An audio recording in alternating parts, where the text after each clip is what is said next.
Good day, everybody. Those joining online and those who are in the room. It's my distinct honor and pleasure to introduce the speaker today, myself. So my name is Ed Mabaya. I'm a research professor in global development, and I do a lot of work on food systems across Africa. And I'm going to share with you a presentation today on megatrends that are shaping food systems in Africa. But before I do that, let me actually just speak to two quick items. One is I'm going to be speaking about food system, a term which I admit was not in existence when I was a student. Back in the 90s, nobody was talking about food systems. So maybe it's worthwhile I was thinking about it this morning, the history of the terminology that we use for the space. We called it was then agriculture and rural development, was what everybody was calling it then. But at some point, people realized it's more than, it's not just about food and it's not about agriculture and rural development, it's really about food. So in the 90s, when I was a undergraduate student, food security became the main focus of study in this particular area. So food security was big for a while. Then after a while, people realized food security is just about calories. It's really about food and nutritional security. So food and nutritional security came to take a hold, and we talked about that. Oh, yes, okay, go ahead. So we talked about food and nutritional security for a while, and we realized after a while that food production is connected to so many other things, environment, sustainability, and all that. So the term food systems came to play. We started to talk about entire system, food value chains, and we wanted to maximize sustainability. We wanted to maximize inclusion, equity, all these qualifiers on what a good food system looks like came into play, and all other areas of development started to pick up this systems thinking. Just 2 weeks ago, I was in Dakar when African heads of states were meeting, and for the first time I had food sovereignty was the agenda, not food security. They said after this war in Ukraine, after the COVID-19 pandemic, we realized that some countries need to produce food for themselves. It's not just enough to have food security and nutritional security, but in a time of shock, you need to have systems that are resilient enough to be able to produce food locally. So I'm just telling you about the origin of this word. Now we talk about food systems, but it used to be called many other things before this. Another second thing that I wanted just to mention is I'm going to be speaking about Africa with very big, broad strokes. Africa is 55 countries, very different agroecologies, different food systems depending on where you go. I've had the pleasure of traveling around much of Africa, and you could be in the same country and the step of food could change from one town to the next. Agroecologies change. So it's always dangerous. You can find anecdotal evidence that supports just about every hypothesis you have about food systems in Africa. But having said that qualifier, I'm going to do exactly that, right? I'm going to speak about the entire African continent and summarize all this into just 7 trends that are affecting food systems in Africa. So I'm quite aware of the limitation of that. To give you context, this presentation I'm giving you came out of a report that we did for the Africa Green Revolution AGRF forum that is held every year. This was held in Kigali. We did a report launched among a lot of ministers. This is the Prime Minister of Uganda, Ethiopia, and President of Agram, several key people were there, and they wanted to learn about what is accelerating food systems transformation in Africa. What I'm sharing with you here is just experts of chapter 1 that is talking about what are the key factors that are shaping the food systems on the continent. I'm going to be speaking for the next half an hour or so on just those big trends. There's nothing magical about them. I mean, if you pick the set of 10, you might end up with a different combination. But these are generally agreed to be what is actually shaping food systems in Africa at the moment. We really wanted to hit this presentation to ministers of agriculture and heads of states who were present in the room, and we wanted them to be aware of these trends so that they can prepare policies and investment priorities in light of those kind of trends. So the full report is available online, by the way. Here's how I'm going to proceed. For each trend, I'm going to give you a little bit of the evidence and some of the regional variations. consequences and implications. What does it mean? What do these trends mean? And also, lastly, priorities for response actions. I might not emphasize too much on that because I guess governments have much more the levers of control for allocating resources. I will actually more or less emphasize the trends themselves, but I'll mention maybe what we can be doing differently to anticipate and address those trends. So the big trends are, rapid rural growth in population, and that is resulting in land scarcity. Urban population is also rising. There is significant economic transformation, both in urban and rural areas. Climate change, much talked about. Shocks emanating from global health crisis, regional conflicts, and economic disruptions. And also this last bit that excites me is really this accelerated pace of innovation, especially in the space of digital agriculture. So I'm going to go through each of those 7 areas, give you some evidence and what the implications are for each of them. Hopefully at the end, we'll have some time for Q&A and discussion. Let's start with the number 1. I think this is probably one of the biggest ones. Rapid growth in population that's resulting in land scarcity. Africa continues to experience high growth rates of population. In fact, as you see in the next graph, out of between 2017 and 2050, 26 African countries will at least double in population size. Those are staggering numbers. In fact, Africa is about the only place in the world where we still talk about population pyramids. In the rest of the world, that is looking very different now. The base is not as big as what we used to see before. The rural population is expected to rise by 53%. Rapid growth in both, is creating this high interest in Africa's farmland. There's quite a lot of growing pressure for land across Africa that's creating land scarcity, and the value of land across Africa is exploding. It's very hard to get land these days, especially in the areas around urban areas. We know that there's quite significant amounts of underutilized agricultural land in Africa, but 90% of that land is just in a few countries. I think you're talking about DRC and a few other countries. So when people talk about the massive available and underutilized land in Africa, much of that is just in 4 countries. Most of them are really facing this crisis.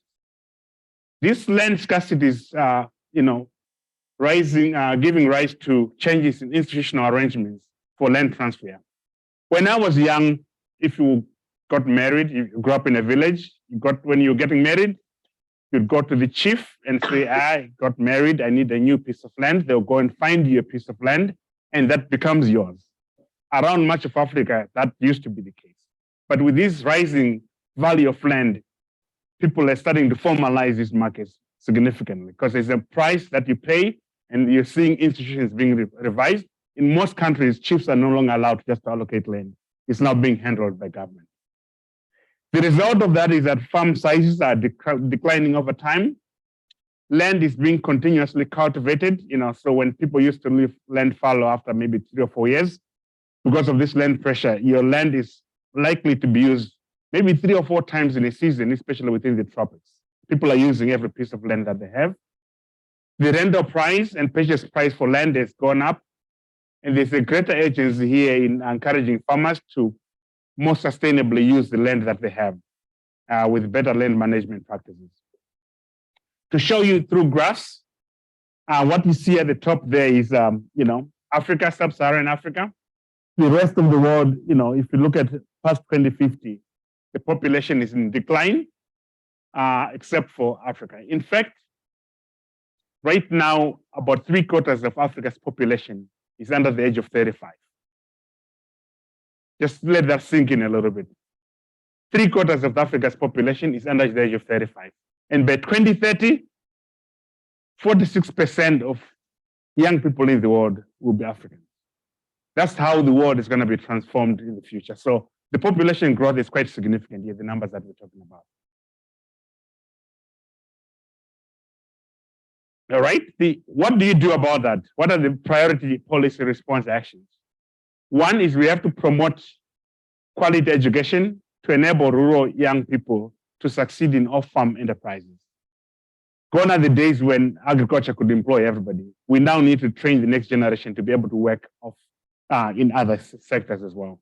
We need to promote the performance of national agricultural research centers and extension services to accelerate technical innovation to increase productivity. We need to be able to produce more from the same amount of land that we have now.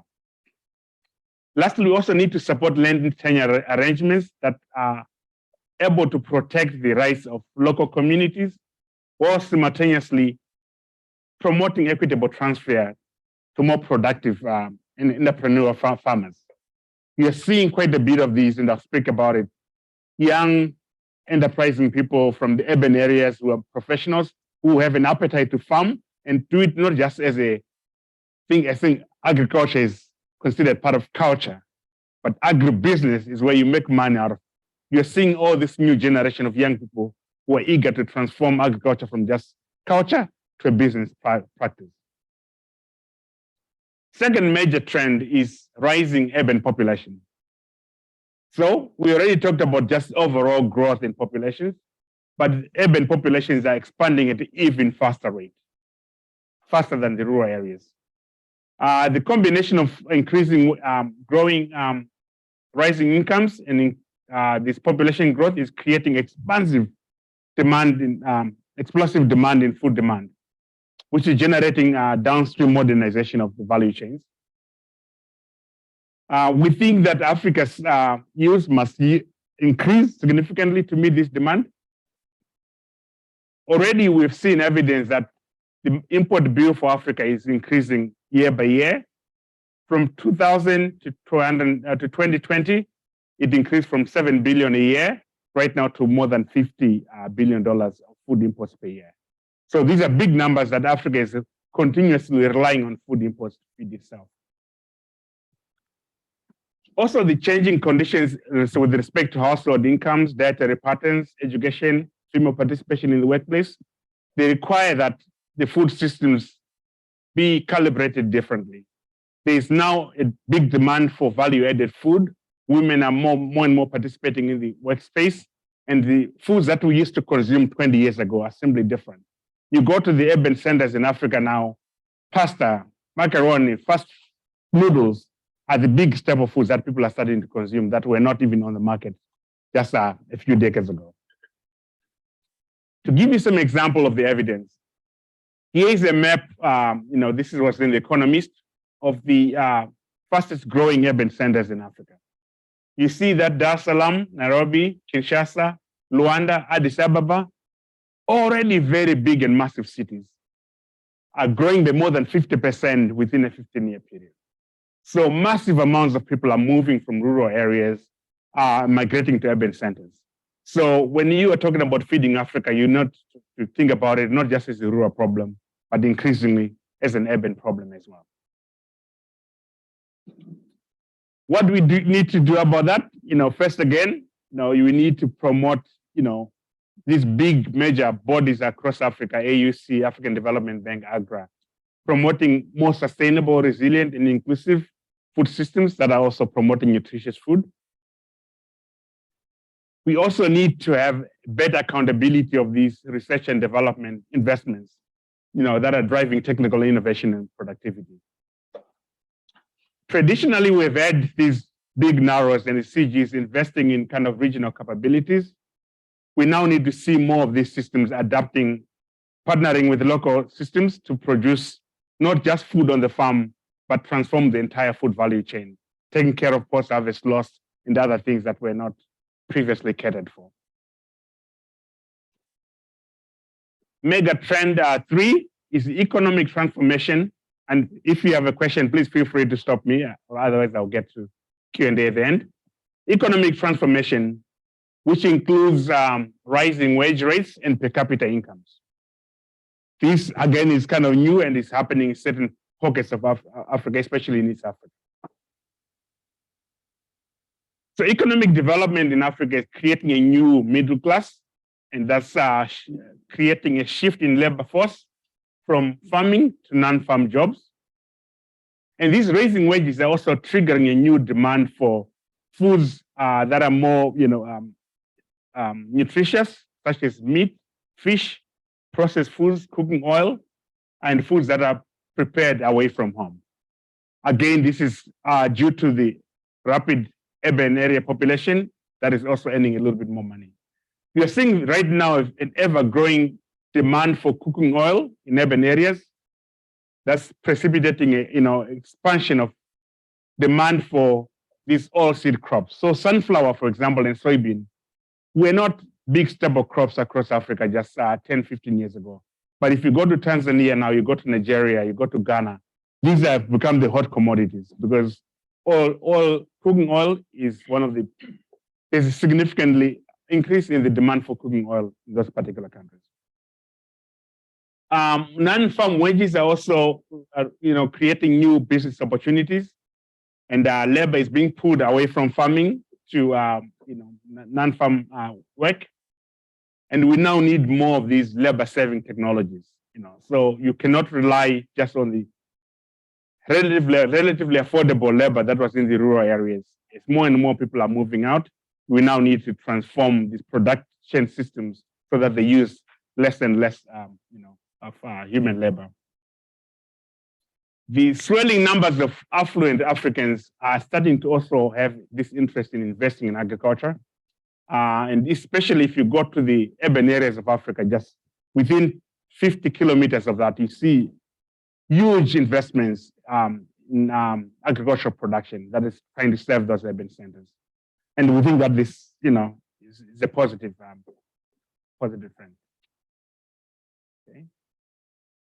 What are the priority response actions? We need, again, to promote mechanization because, we cannot continue to rely on the cheap labor. So things such as reducing tariff rates on spare parts, if you want to import a tractor, irrigation equipment, and other labor-saving technologies. Previously, these were heavily taxed by government, but we're trying to, advise governments that, you need to, if you're going to get your agriculture moving, you need to actually allow for some of these spare parts and, mechanization to be imported at a relatively lower tariff rate. We need to adopt, policies and regulations that promote employment and private sector investment in the entire value chain at all the different stages, including cross-border trade. We are seeing significant trade in West Africa, for example, across Nigeria and Ghana and Senegal. A lot of movement of agricultural commodities there. If you go to these border towns, you see truckloads of foods moving in every day. We also need to promote technical innovation and sound management practices, especially in areas that we have not really invested in before. This is livestock, fish, fruits and vegetables, and oilseeds. Previously, much of the investment in these countries went into staple crops such as cassava, wheat, maize, sorghum. We now need to see a shift in investment from those crops to these areas where there's a growing demand. Am I going the right way? All right. This is one that we are all familiar with. It's not just happening in Africa. Climate change and increasing incidence of extreme weather events. So the evidence for this, actually at this meeting 2 weeks ago, I learned that what is happening in Africa in terms of climate change is already kind of baked in for the next 25 years. Things are only going to get worse. So even if you think of mitigation measures, the things that you're already seeing, and I'll share some headlines here, are already happening and cannot really be reversed. IPCC, the Intergovernmental Panel on Climate Change, has reported that global climate change models predict higher levels of, with high levels of confidence that Africa is likely to warm during the next century. I'll show you some graphics in a moment. The manifestations of this warming for Africa are that high mean temperatures and extreme hot extremes on land across Africa. You're also going to have rapid rate of increase in surface temperatures, increased frequency in marine heat waves that are causing droughts, in eastern northern Africa, and severe tropical storms. We're also witnessing increased frequency and intensity of extreme weather events such as droughts, rains, and floods. In other parts, we're saying now, much of Africa, it either does not rain at all, or it rains too much. You are seeing new weather phenomenon that, we're not there before. Southern Africa, we're getting snow, we're getting hail. As much as people debate climate change sometimes in the Western world, you go anywhere in Africa and you ask a farmer, they'll tell you, anybody who is more than 30 years old will tell you climate change is real. There's no debate about it. They're seeing it being manifested. The planting dates are changing. Every year seems to be a different extreme, either with too much rain or not enough. So due to the large share of Africa's agriculture that relies on rain-fed agriculture, this climate change is likely to have very significant effects on availability of food. It's going to lower agricultural productivity in many areas, possibly driving agricultural expansion into natural areas with the associated loss of habitat and ecosystem services. What does that look like? So these are maps that show you, global warming at 1.5 degrees, the first layer, then at 2 degrees and at 4 degrees. The effects that you see at the bottom is changes in temperature, where the red is like about 6%, and on the other side you see the about 40% change in maximum. Sure you can, if we can use a pointer. So this annual maximum temperature, this annual minimum temperature, total precipitation, and maximum daily precipitation. Look, it's just 4 degrees of global warming. Africa is more than 6%. So all these effects that we're talking about at global level, it seems that the effects is even 50% more within the African continent. You look at rainfall patterns, significant changes. Annual precipitation changing, almost all parts. And if you look at annual maximum, you also see that especially at 4%, these amounts change about 40% change of maximum precipitation. So you're seeing really, really extreme weather that's actually being manifested more on the African continent more than anywhere else. This was just in the headlines, 2 weeks ago. Continues to play on. The dangers are deepening for food security in the Horn of Africa. They're undergoing a drought now that's historic record drought for about 5-year record. But the drought has actually been there they have not had enough rain for 5 years consecutively. It's affecting Somalia, Ethiopia, Kenya, South Sudan, and there's estimated, millions of people, especially children that are vulnerable, that are going to be affected by this. So it's a huge humanitarian crisis that's being created in the Horn of Africa. What are the policy response? Always adaptation and mitigation, right? We have to elevate as an urgent national priority the development of more resilient and sustainable food systems, including efficient production and diversity of climate smart inputs. We need to see more irrigation. We need to see climate smart seed varieties. We need to see more technologies that actually prepare farmers for these particular changes. In terms of mitigation, I would say that Africa's contribution to this climate change is very minimal, but wherever we can, we should start to practice, farming practices that promote sustainable agriculture. For example, promoting the conversion to no-till and minimum tillage practices already happening in several countries, and also promoting the inclusion of legumes in crop rotation to fix nitrogen so that we don't rely that much on chemical fertilizers.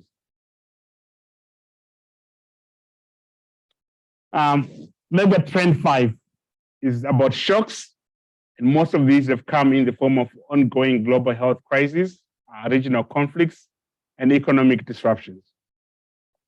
How is this manifesting itself? We're already talking about fragile systems in Africa that are now facing unprecedented level of high frequency of shocks from weather, pandemics, conflicts, and global food markets. The Russia-Ukraine crisis has really highlighted this crisis. I recall President Kagame of Rwanda speaking to the African heads of states on how the impact of wheat supply had impacted Africa. And he was saying that how this region of conflict in the world is supplying food to parts of Africa that are peaceful.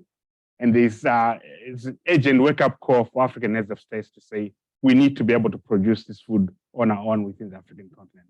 So it's getting some traction within governments to invest more in the agricultural sector. It's also organized violence and armed conflicts that are key drivers for food insecurity in countries such as Eastern region of Democratic DRC, Congo, Ethiopia, Northern Nigeria, Northern Mozambique, Central Sahel, Somalia, South Sudan. Wherever you see conflict, you see food insecurity. All these regions, they are relying on food aid because it's impossible to produce food in terms of conflict. They also impede, these conflicts also impede the delivery and distribution of humanitarian assistance. Increasingly, African governments are realizing the importance of regional and shorter supply chains, that we cannot just rely on wheat from the soybean from the US or Ukraine and Russia. So you're seeing an increased push to actually organize these regional economic blocks into what can we produce here locally. I do recall when the COVID-19 pandemic happened, I was still at the African Development Bank. We called a meeting of ministers of agriculture just to find out how much food was available on the African continent in terms of wheat. It was almost impossible to compute that, those amounts, just to get the data itself. Because people showed up with FAO stats that were like 2 or 3 years old. And the African governments were trying to establish how much food do we have in our reserves at the moment. And that data was not even available. So increasingly, African governments are starting to pay attention to how much food do we have. If there was a crisis tomorrow, how much of that food will be within our control. So there's some hope here that the ratification of the Africa Continental Free Trade Agreement would trigger some investments in regional agri-food value chains. This is a map from the early warning unit, and the areas that are predicted to have conflict across Africa that already have a presence of conflict. You can see in the Horn of Africa and all the way across in the Sahel, a little bit in Southern Africa as well. And all these are hotspots for hunger and malnutrition because of conflict. What are the priority response actions? We need to support, investments in local wet markets that have almost been ignored by most governments. You go to any urban center in Africa, you see these massive amounts of food that come from rural areas. There's been very little investment in those kind of, value chains and corridors that connect different countries. We need to see more investments to allow food to move from one country to the next. Africa also needs to invest in rural infrastructure, logistics, regional trade, feeder road systems that allow for these kind of regionalized production and consumption systems. Megatrend 6, which is going to be the last one, just trying to keep on time here. The accelerated pace of innovation, especially in the adoption of digital agricultural services. This is one of the positive ones. You see all the other ones were kind of negative. There is evidence of a rapid rise in digital agriculture across Africa. There's also a belief that these digital agricultural services can accelerate inclusive agricultural transformation. The rapid adoption of mobile cell phones, and connectivity across the continent has resulted in a deployment of all these technologies that enhance access to information, knowledge, financial services, markets, farm tools, a pace that is unprecedented. I'll show you in the next slide here. This is the rate of adoption of cell phones across Africa. You'll be hard pressed to find any other innovation in the history of kind of agriculture that has had enjoyed this rapid rate of adoption, from less than 10% in 2004 to right now, about 95 cell phones for every 100 people. I have to put a qualifier here that several people have 2 cell phones. So this number here has to be discounted a little bit. So it's not really showing that 95% of people have a cell phone. But that just shows you the penetration rate of cell phones in most countries. There's at least 300, by this is about 2018, there were 390 unique applications on cell phones that were exclusively dedicated to agricultural sector. And they were serving 33 million subscribers. After 2019, with the COVID-19 pandemic, these numbers went up. It's now 437, and I think these are serving upwards of 50 million people now.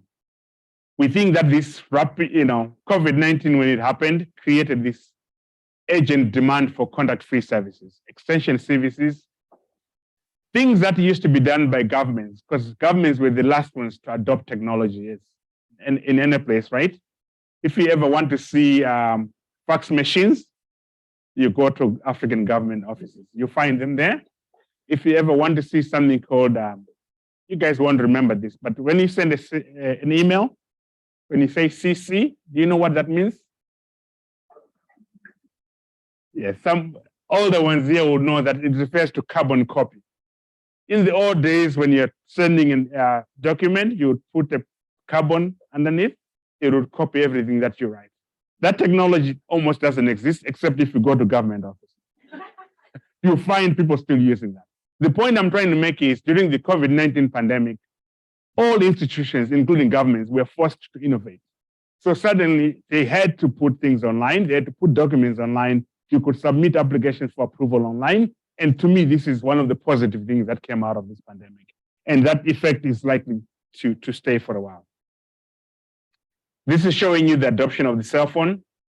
And if you look at the supply versus demand of these digital agricultural services, what you see on the left is kind of the supply side, where a large part of the, about 33% is in digital agricultural advisory services, followed by market linkage and then financial access. But if you look at the demand side, a large part of that, about 65%, is still very much under digital farmer advisory services. So the demand for traditional extension services, and I'm not saying that's going to be replaced, but it's going to be augmented increasingly by information that's available on cell phones. The first thing that people do now when they see a new pest or disease is they go online and they see that information there. What can we do about that?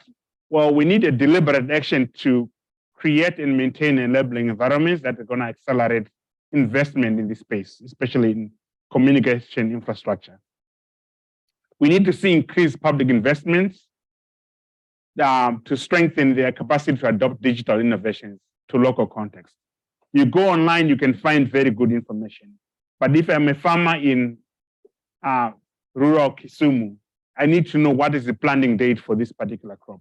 So all the information that you find online might not be relevant for your area. We need to find something that can adapt it for your local context. Extension services needs to be redefined. I was speaking to the Minister of Agriculture in Zimbabwe, and he said, how do we do that? I said, if you even had 10 of your extension officers be on a hotline on WhatsApp to respond to questions, instead of sending them out there on motorbikes, just have a number, an 800 number where farmers can send in requests and somebody can respond immediately. You're going to have a multiplier effects. These guys can just sit there and provide information as is needed by farmers. While we're looking at that, we also need to be aware of the digital divide. That's basically, this solution is creating a problem in some areas. It's very hard for women, for example, to have access to cell phones compared to men. So we need to be careful to ensure that these innovations are not creating another problem or further widening the divide between the haves and the have-nots. So there's now a bigger push for inclusive digital agricultural technologies that can kind of raise everybody. So to conclude, I should not have shown you that before. I gave this presentation, 2 weeks ago at the Gates Foundation. And just as I was getting up there, ChatGPT, which you all know, OpenAI, it's a big thing, right? So I decided, let me ask it the same exact question. And so I put it in there, typed in what are the key trends affecting food systems in Africa? Here's exactly what it spat out within 2 seconds. Climate change, urbanization, population growth, changing dietary patterns, food loss and waste, lack of investment in agriculture. if it's anything to go by, I mean, we've had about 5 out of the 6. We did not emphasize food waste and loss, partly because it had been emphasized in the previous report. Just kind of putting it out there as academics and students that this work that I spent a whole summer putting together, traveled around the world to do this, some of this information is now available very quickly online. I'm not making a philosophical statement about ChatGPT, but it's what it is, right? You can also use it for double checking your accuracy. So, summary and conclusion.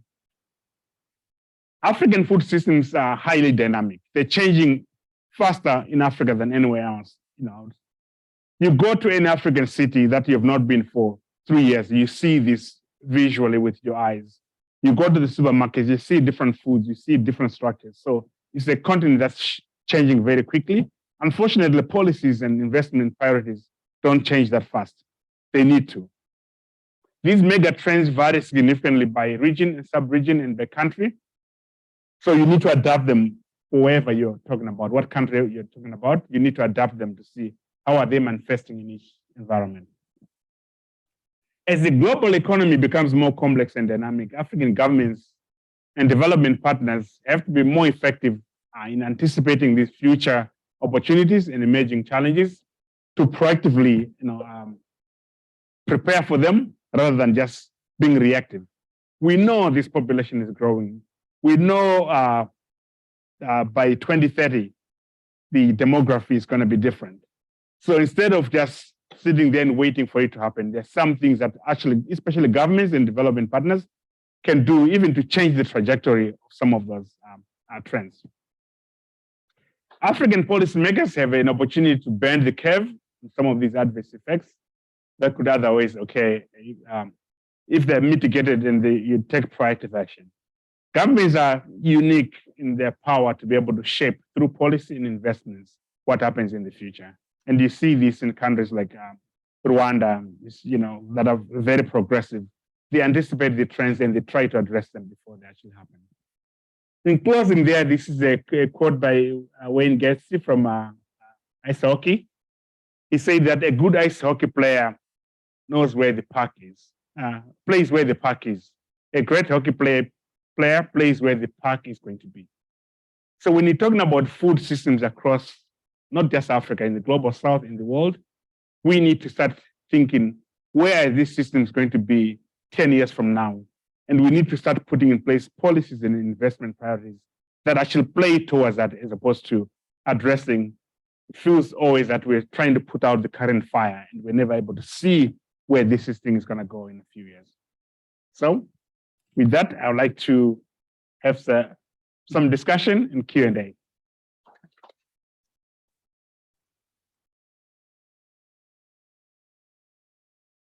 Yes, Rebecca. Mm-hmm.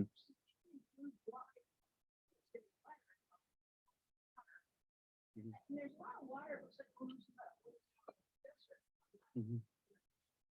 So that's a little bit, I'll go back to that. That's just showing you the maximum daily precipitation. So it's just showing you the high incidence of flooding. And the total precipitation, you're talking about total annual precipitation? Yeah, it's true. Yeah, in the areas that used to be dry. I don't know if that will change much. Yeah, you're right in pointing that out. So if you look at this region, this is Sahel. It's desert right now. So I don't know what 40% increase in precipitation for those regions really means. I don't know if it's going to be enough to really turn them into productive agricultural lands. So yeah, I don't know if I answered your question there. This big blue here, yeah, I think it's starting from a very low. Yeah, I don't think it's going to be an opportunity. It's starting from a very low number, and this in the sand dunes, so you can't do much to grow anything in that region. Yes, David. Thank you for the excellent presentation. One area you didn't talk much about, you talked about regional trade, but you didn't talk much about international trade. And what I'm thinking of is the following. You look at the high rate of urbanization, high rate of population growth. Mhm. Many of the cities are located on the coast, Mhm. so they're easily accessible by foreign suppliers. And then the many constraints to production, Mhm. which you did refer to. Yeah. It's hard to imagine a situation where international trade won't play an increasingly important part of providing food for Africa, notwithstanding the downsides that you referred to. So I wondered if you could talk a little bit about international trade Yeah. in addition to interregional trade. So international trade, not just will be, but already is playing a huge role. I mean, $60 billion worth of food imports per year is a big number by any measure, and it's likely to be growing for the foreseeable future. So indeed, significant amount of that food supply, food is going to be met, food demand is going to be met by importing food. However, to be frank about where the politics is playing, they say that Africa needs to be more and more self-reliant. I don't know how quickly it will get there, but there's an increasing emphasis. Just this meeting I went to 2 weeks ago, there were 30 heads of states. They're trying to find how do we make Africa more food sovereign. So we realize in the short term that a large part of this food demand will have to be met by food imports. And you go to any coastal part of Africa, like I said, the demand is showing. We're eating a lot of wheat, we're eating a lot of pasta and foods that were not consumed before in Africa. So you're finding this driving this big demand for imported food.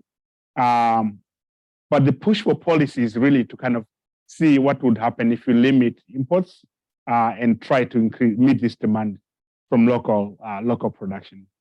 One of the key examples I can point to is poultry industry.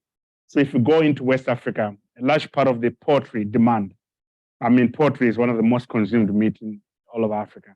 A large part of that comes from, cuts from the US. Here we like chicken breast. In Africa, they like the duck meat. So a large part of the meat that is being produced, if you wanted to do a poultry sector in Africa, you're going to be facing this huge amount of imports that are coming in.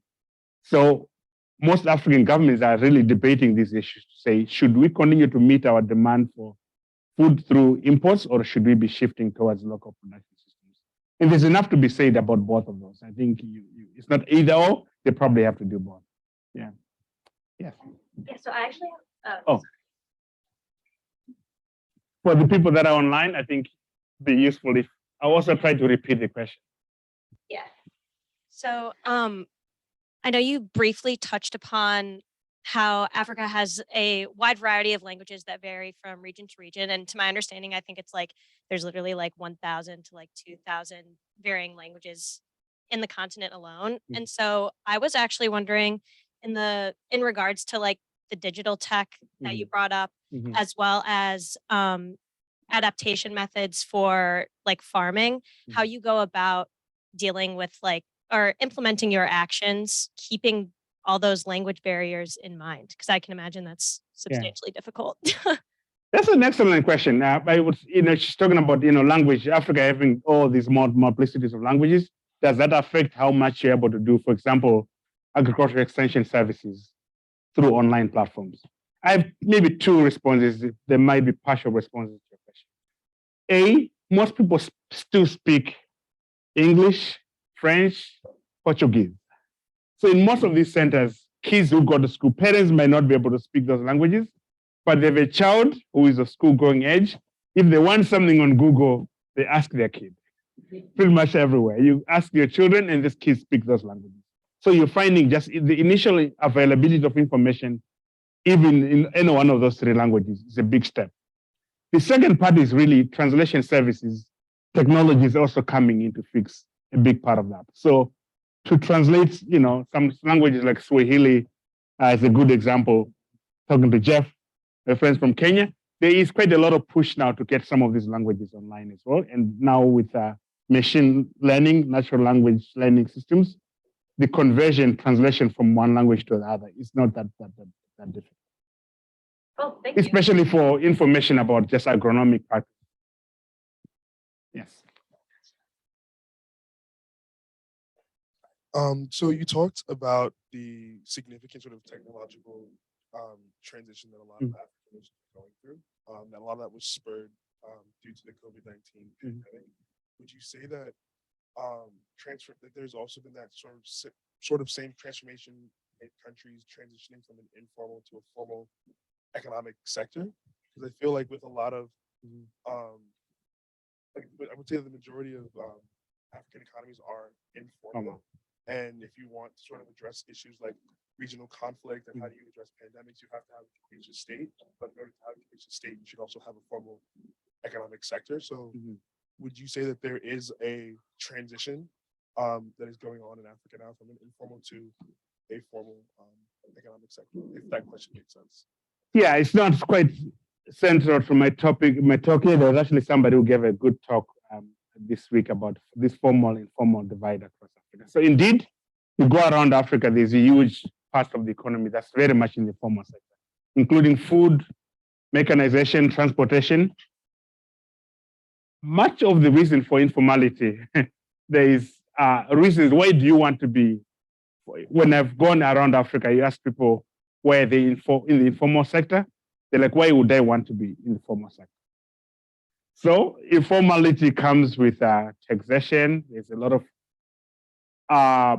policies in place and regulations that sometimes push people towards informality. It's only when you grow to a certain size and threshold that there's an incentive for you to be. It's only when you want to sell your food into a supermarket that you need to get a license. If I'm selling tomatoes on the side of the road, I really don't have an incentive to formalize. And I think you're not going to do away with those kind of incentives and systems. So to the extent that most of these supply and demand are happening in very localized sectors, and that most of the governments there almost penalize you, there's punitive measures by being formalized. You now have to pay taxes. You now have to abide by a list of regulations. I don't see that changing anytime soon. Maybe the exception is that supermarkets are now taking over in some areas. So the more and more food is being pushed through formal retail outlets, you're starting to see more and more formalization. But outside of that, I don't think you're going to see a transition anytime soon. Yeah. Yes, go ahead. There'll be two other in the back there. Go ahead. I was wondering, when it comes to education of farming, Mm-hmm. I totally agree with you. You need education to diversify the industry. Mm-hmm. But can you elaborate a little bit more about what does it mean in terms of farming? Yes. So we already agreed that there's not enough land there for everybody to go into farming. But for a long time, many people were being trained either to, I don't know whose hand was up after this. Can you help me with this? Yeah. So the training that we're talking about is service sector, health sector. There's a lot of other growing sectors, tech industry that require high skilled labor, people who are high school, university graduates. If we can invest more in that particular areas, you don't going to remove the dependence on everybody trying to get a job in the agricultural sector. There's just not enough jobs in the agricultural sector to employ this number of, youthful population. In addition, those young people, most of them don't want to work in agriculture anymore. So it's advisable that governments invest in other sectors. Yeah, at the back. Yeah, hi. Well, first of all, thank you very much for work. It's big your talk, put everything in a bigger perspective. Very, very interesting. I had a question about, I know you have a big experience with international donors. Mm-hmm. So have you seen any megatrends, which I think are part of the picture? The big donors, what are they investing in? Yeah, so you hope that you have some influence. So I was invited by guests to say this. We're starting our year. We want to know what are these trends. These are not new. None of this is new information. I mean, these are mega trends. Everybody's aware of them. But they say we need to be reminded all the time that this is what is happening. Things have an inertia, momentum, projects have a timeline, 5-10 years. Once you commit to something, you keep going there. Take, for example, governments. I did ask, I was quite impressed when there was flooding in the big droughts in not India, in Pakistan, that there was a minister of climate change was addressing people on CNN. I asked that question, how many governments in Africa have a minister of climate change? and maybe 2 or 3. If you go to these countries and ask, I need to speak to the climate expert in your country, most likely they're going to give you somebody from the Met department who is doing weather forecast. These are the people that are being entrusted in this big thing that we know is coming. We still have so many other traditional ministries that are, to me, way less important than climate change. But nobody is creating new institutions, new ministries, new mechanisms that address some of these things that we know are already going to be happening. So I hope that people are listening. African Development Bank, AGRA, there's some people that are at the frontier of this. This is all public information. There's a push to change African governments. The younger African heads of state seem to be very embracing this information because they need it. You know, these young people who are, 3/4 of the population, they need jobs. The most convincing message you can share to an African government is that if these people don't get a job, they're coming after you. You need to motivate people, So to me, this change is coming, but it's not coming fast.